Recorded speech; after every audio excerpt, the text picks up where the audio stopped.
সামাজিক জীব, একের প্রয়োজনে আমরা অপরের পাশে দাঁড়াই। প্রতিবেশী কিছু চাইলে আমরা সহজেই তা দিয়ে দিই, আর এই নিত্য প্রয়োজনীয় জিনিস দেওয়া নেওয়া দুপক্ষের মধ্যেই চলে। কিন্তু জ্যোতিষশাস্ত্র অনুযায়ী এমন কিছু জিনিস রয়েছে যেগুলো সূর্যাস্তের পরে দান করলে তা আপনি এবং আপনার পরিবারের জন্য বিপদ ডেকে আনতে পারে। তাহলে আসুন জেনে নেই সূর্যাস্তের পরে কোন 5টি জিনিস কাউকে দেওয়া উচিত নয়। হলুদ। হলুদের সাথে বৃহস্পতি গ্রহের একটা সম্পর্ক রয়েছে।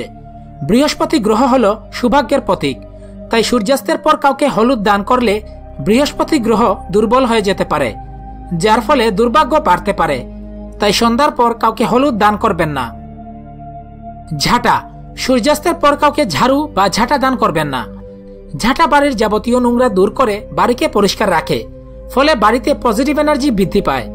কিন্তু আপনি যদি সূর্যাস্তের পর বাড়িতে ঝাড়ু দেন বা কাউকে ঝাঁটা দান করেন, তাহলে আপনার বাড়িতে নেগেটিভ এনার্জি বৃদ্ধি পাবে, ফলে আপনার করা কোনো কাজই ঠিকভাবে সম্পন্ন হবে না। দই। রাতে দই খাওয়া স্বাস্থ্যের পক্ষে ক্ষতিকারক। সে কারণে রাতে অন্য কাউকে দই খেতে দিলে তা আপনার পক্ষে অশুভ হতে পারে। এজন্য রাতে কাউকে দই দান করা উচিত নয়। অর্থ।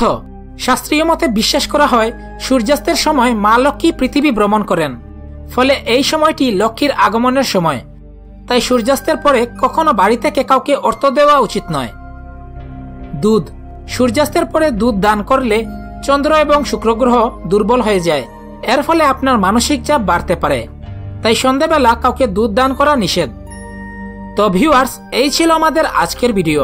ভিডিওটি যদি ভালো লেগে থাকে তাহলে লাইক করুন, আপনার বন্ধুদের সাথে শেয়ার করুন এবং অবশ্যই আমাদের চ্যানেলটি সাবস্ক্রাইব করুন। ধন্যবাদ।